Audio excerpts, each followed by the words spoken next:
할렐루야. 지난번 평안하셨습니까? 이 시간을 거룩하게 구별하여 주님 앞에 나오신 여러분들을 환영하고 축복합니다.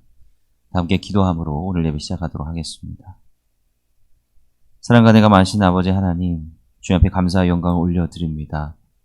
오늘도 우리에게 이 생명을 허락하여 주시고 또 이 귀한 하루를 시작하게 하시니 감사드립니다. 우리가 주님 앞에 온전히 나아갈 수 있기를 원합니다.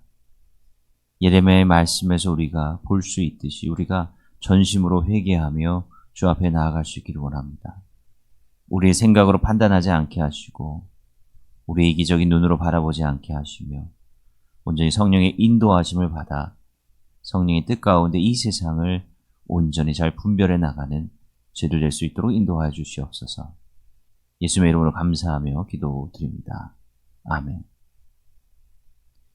오늘 함께 나눌 말씀은 예레미야서 21장 1절부터 10절까지의 말씀입니다. 여호와께로부터 예레미야에게 말씀이 임하니라. 시드기야 왕이 말기야의 아들 바수훌과 제사장 마아세야의 아들 스바냐를 예레미야에게 보내니라. 바벨론의 느부갓네살 왕이 우리를 치니 청컨대 너는 우리를 위하여 여호와께 간구하라. 여호와께서 혹시 그의 모든 기적으로 우리를 도와 행하시면 그가 우리를 떠나리라 하니 예레미야가 그들에게 대답하되 너희는 시드기야에게 이같이 말하라.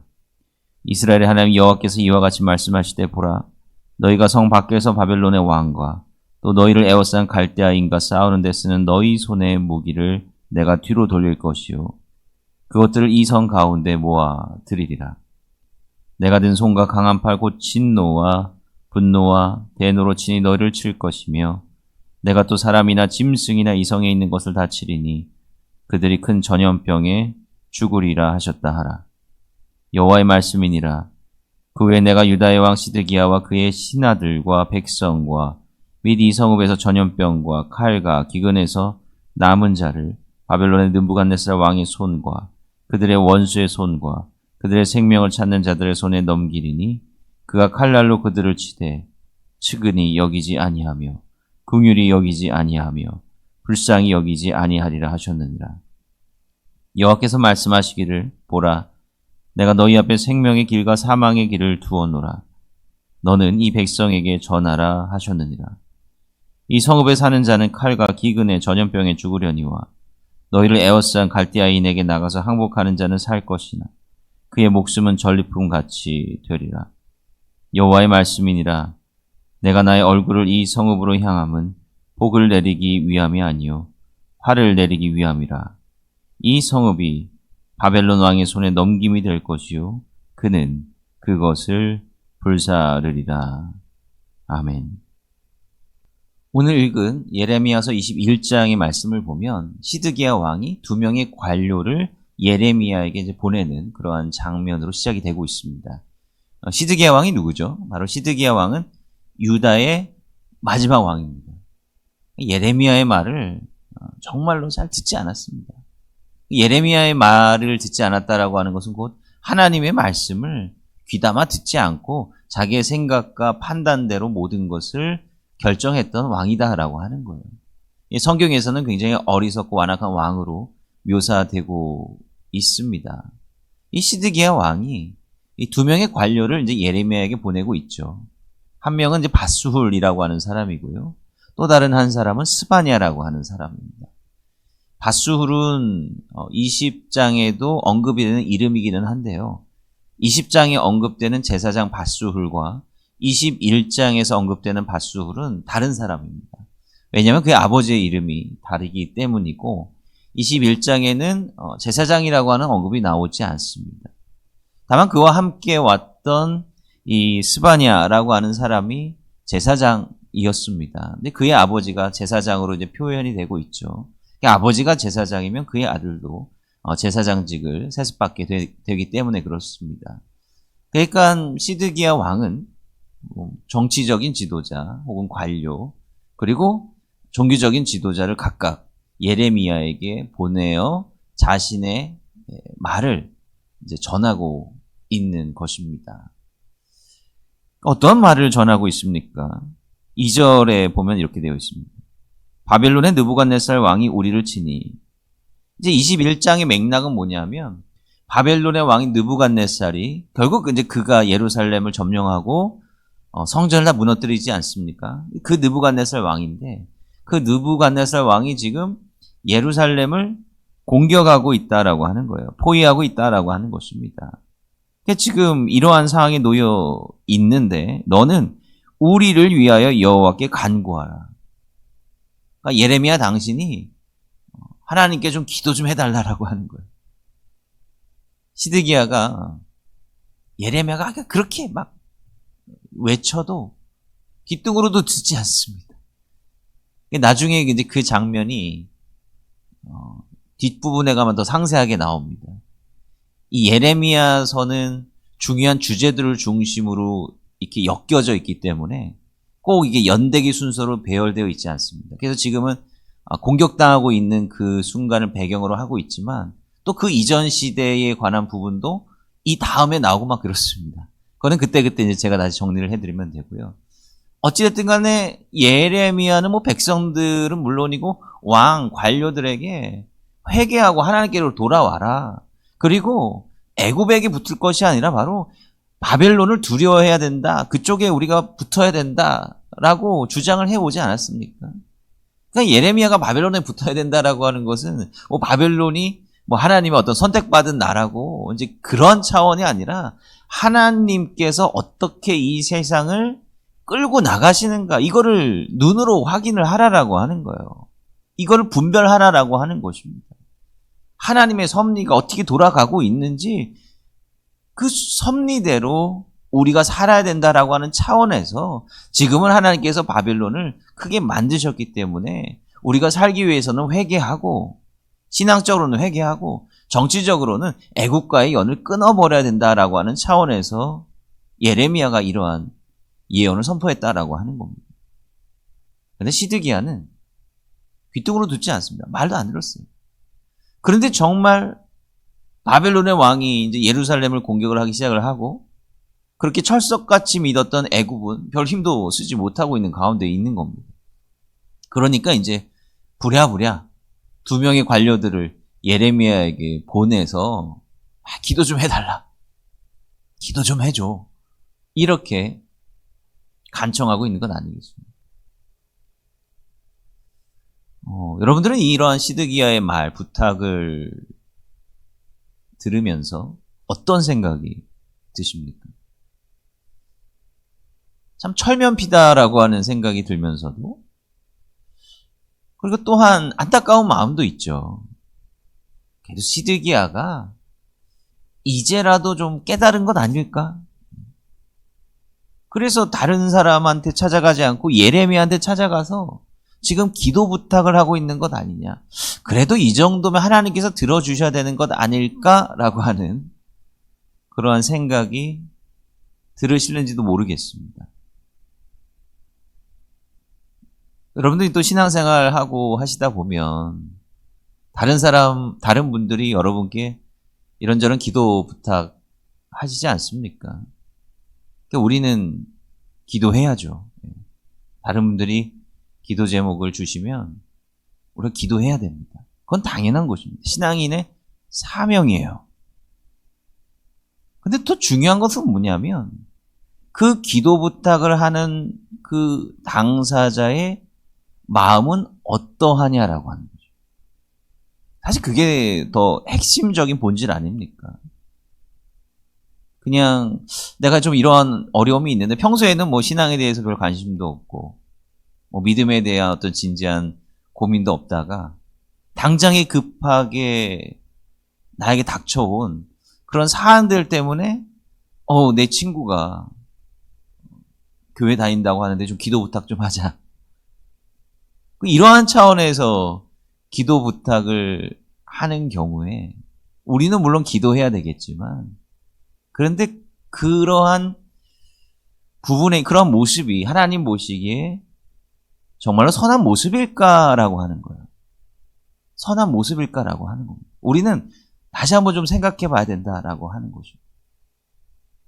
이것을 우리가 잘 깨달아야 우리가 그분을 위해서 기도할 때 어떻게 기도해야 되는지에 대한 그런 방향성도 깨달아 줄 수가 있다라고 하는 겁니다. 그냥 누가 이런 기도 부탁을 나한테 했는데 내가 기도해 줘야지. 여기서 끝나는 게 아니다라고 하는 거예요. 한 발짝 우리는 더 나아가야 되고, 또 기도 부탁을 하시는 분도 사실은 스스로가 깨달아야 될 부분이 분명히 있다라고 하는 거죠. 시드기야 왕의 문제가 뭔지 아시겠습니까? 시드기야 왕의 문제가 무엇인지 아시겠어요? 시드기야 왕의 문제를 알기 위해서, 좀 더 면밀하게 들어가기 위해서는 히스기야를 떠올려야 됩니다. 히스기야 왕. 비슷한 상황이에요, 그죠?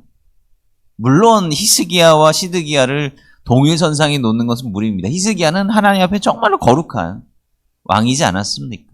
종교개혁도 하고 산당도 다 부서뜨리고 이랬던 왕 아닙니까? 그런데 이제 히스기야 시대 때도 유다의 절반 이상이 사네립 왕에게 다 파괴가 되고 예루살렘이 포위가 되는 그런 상황에 놓여 있었고요. 그리고 지금 시드기야 왕도 그러한 상황에 놓여 있는 거죠. 그 거쳐온 과정은 좀 다르기는 하지만 여하간 지금 당장 이들이 목도하는, 경험하고 있는, 겪고 있는 상황은 비슷한 상황이다라고 하는 거예요. 그런데 그때 히스기야의 반응이 어땠습니까? 히스기야 역시 예언자를 찾아갔습니다. 그죠? 히스기야 역시 예언자를 찾아갔어. 그런데 성경 한번 잘 보세요. 열왕기하 18장 19장에 그 내용이 다 나와 있으니까. 근데 히스기야는 이사야 예언자에게 뭘 하죠?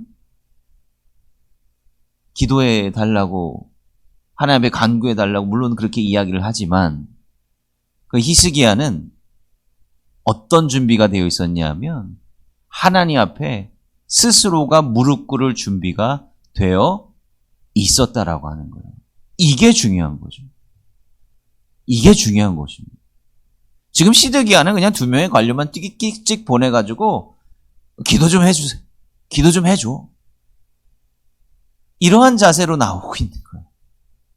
근데 히스기야는 이러한 나라의 엄청난 어려움 앞에서 먼저 무릎 꿇고 하나님 앞에 스스로가 기도할 준비가 되어 있었고, 그리고 또한 그렇게 기도했다라고 하는 거죠. 그게 중요한 핵심적인 차이다라고 하는 것입니다. 시드기야는 여전히 하나님을 어떻게 하고 싶은 거예요? 이용만 하고 싶은 겁니다. 스스로가 나와와야죠. 스스로가 회개해야죠. 예레미야가 늘상 이야기했던 그 예언으로 선포했던 내용이 무엇입니까? 회개하라라고 하는 건 아닙니까? 하나님께로 돌아오라라고 하는 건 아니에요. 우리의 악한 모습을 깨닫고 자복하고 회개하라라고 하는 거예요. 늦기 전에. 사실은 바벨론 군대가 예루살렘을 에워싸고 이러한 순간 이미 늦었다고 생각하는지도 모르겠습니다. 그런데 하나님께서는 끝까지 기다리시는 분이다라고 하는 것을 우리가 깨달아야 되는 거죠. 시드기야도 깨달아야 되는 거예요. 물론 왕으로서 해야 될 일들이 많고, 뭐 또 군대도 재편해야 되고, 전쟁 준비도 해야 되고, 분주했겠죠. 그러나 시드기야는 이 하나님께 뜻을 구하고 묻는 것을 사실 제 1순위로 생각하지 않았던 겁니다. 그냥 여러 가지 왕이 당시에 해야 될 일들 가운데 그냥 하나로 이것도 하고 저것도 하고 이것도 하고 저것도 하고, 그 다음에 예레미야 있었잖아. 예레미야 말한 대로 됐네. 거기 가서도 한번 기도 좀 부탁해봐. 이러한 차원에서 기도를 부탁하고 있다라고 하는 거죠. 하나님께서는 그러한 행위를 용납하지 않으신다라고 하는 것입니다. 기도는 당연히 부탁해야 되는 것이 맞고요. 그러나 그 스스로가 하나님 앞에 자복하며 나아가야 된다라고 하는 거예요. 그러니까 우리도 누군가로부터 기도 부탁을 받을 때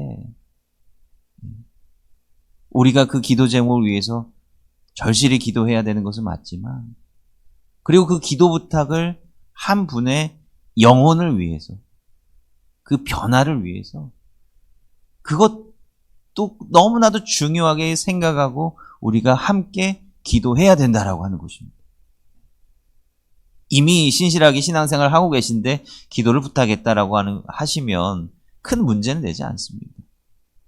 그러나 때로는 신앙이 없으신데 기도 부탁을 해 오시는 분이 계신다라고 한다면 그 기도 제목을 더하여서 그분의 영혼을 위해서 우리가 간절히 기도해야 된다라고 하는 것입니다. 이것은 마치 이런 것 같습니다. 나는 신앙생활 하는 거 좀 번거롭고 귀찮고 그런데 우리 어머니 아버지가 교회 열심히 다니시니까 나를 위해서 기도하시니까 뭐 괜찮을 거야.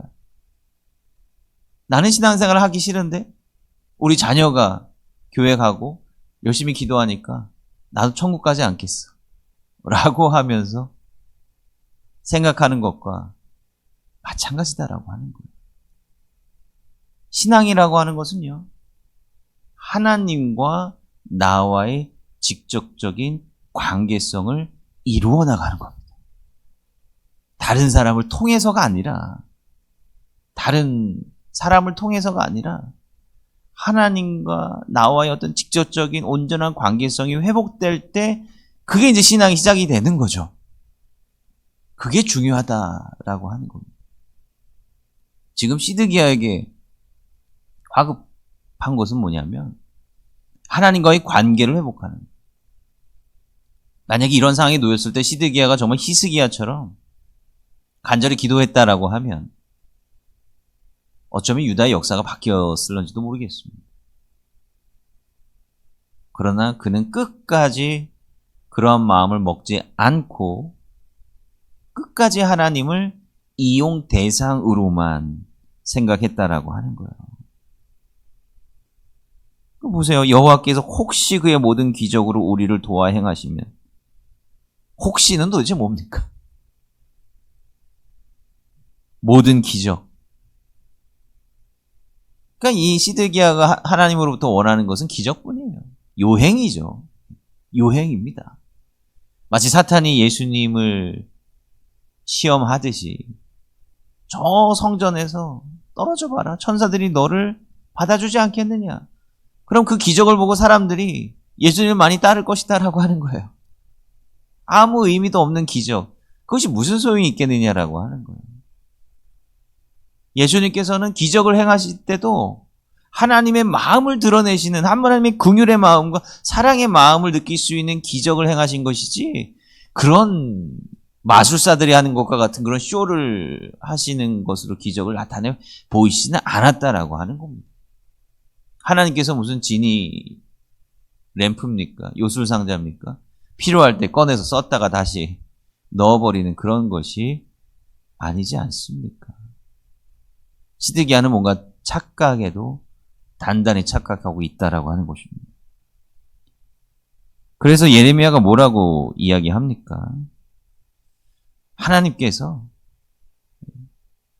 너희들이 저 적들을 향해 겨눈 그 무기를 다 너희들 쪽으로 돌릴 것이다. 적들의 공격에도 공격뿐만 아니라 너희들이 가지고 있는 그 무기도 성으로 너희들 스스로에게 다 돌려가지고 이 예루살렘 성을, 이 도성을 다 멸절시키실 것이다.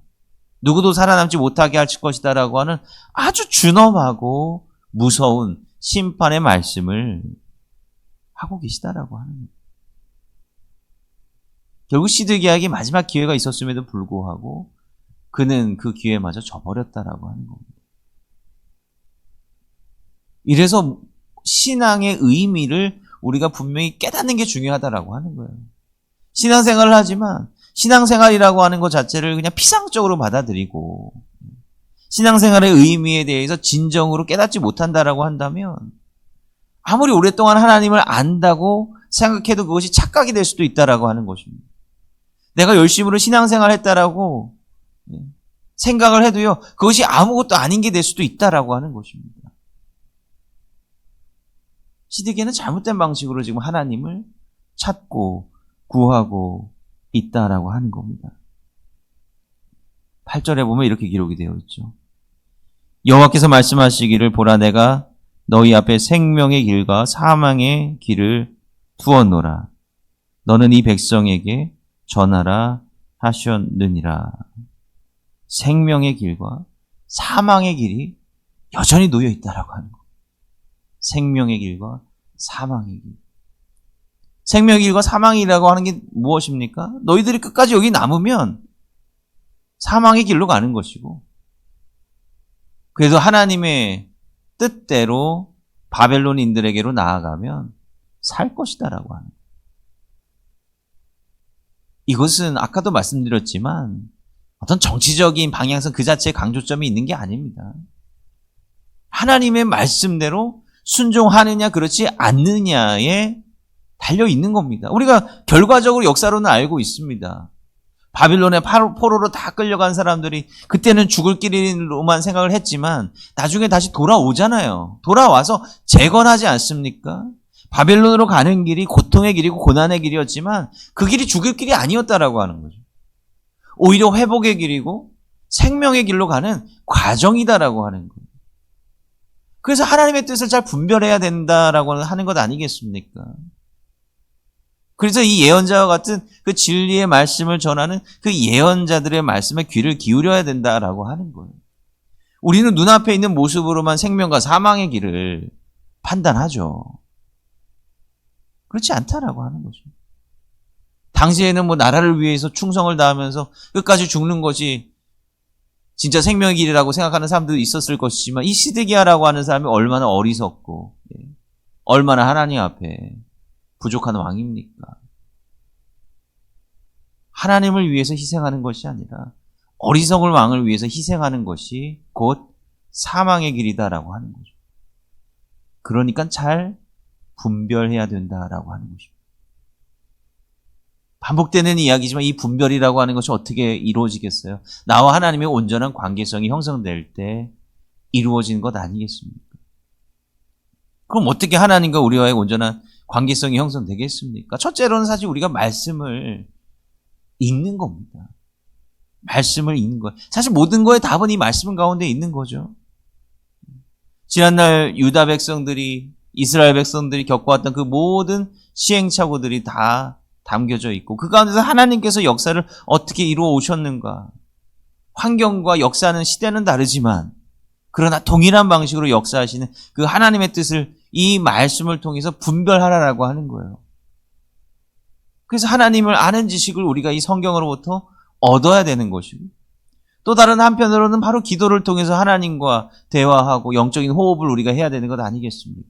결국 말씀과 기도를 통해서 하나님과의 온전한 교제를 형성해 나아가야 된다라고 하는 거예요. 이것 없이 어떻게 우리가 하나님의 뜻을 알겠습니까? 어떻게 자동적으로 하나님께서 우리에게 모든 길을 가르쳐 주실 것이다라고 하는 생각을 할 수가 있겠느냐라고 하는 거예요. 하나님께서 물론 우리의 삶을 인도해 주시지만 우리도 해야 될 것, 바로 하나님을 알아가는 것, 이러한 깨달음을 얻도록 노력하는 것이 우리에게 있어져야 된다라고 하는 거죠. 그래야 이 세상을 분별하며 살아갈 수 있지 않겠습니까? 오늘 이 말씀을 여러분들 다시 한번 좀 곱씹어 보시기 바랍니다. 나는 정말 하나님과 온전한 관계성을 이루고 있는가? 아니면 시드기야 왕처럼 어리석게도 내가 해야 할 일인데 다른 사람들에게 맡겨버리고 있는 것은 아닐까? 다시 한번 돌아봤으면 좋겠습니다.